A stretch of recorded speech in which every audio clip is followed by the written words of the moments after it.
7:45 na umaga. Nandito na sila. Pasadahan po natin ang salimbayan ng mga balita mula sa ating mga RH reporters. Unahin natin si RH52 Edniel Parosa. Mga gustong magtipid ng mga taxi drivers ang kanyang kinumusta. 52 Edniel Parosa. Come in, Edniel.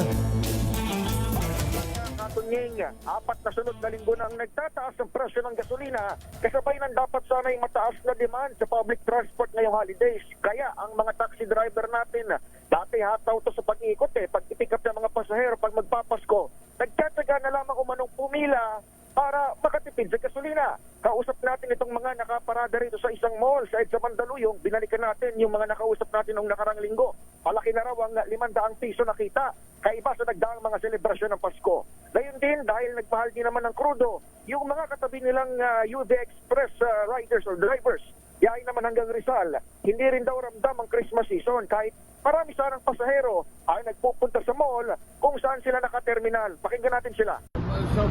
Sobrang taas ang gasolina. Kaya kahit mo recharge ka kami sa pila-pila ganito, hindi kami tumatakbo ng kasi malakas ang gas pag takbo wala kang pasahero.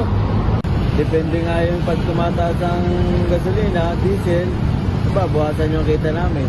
Kahit may pasahero. Oo.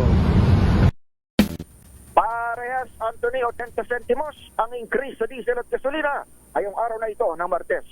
Ito si Edniel Parosa, nagulat para sa DZRH. Una sa Pilipinas, una sa Pilipino.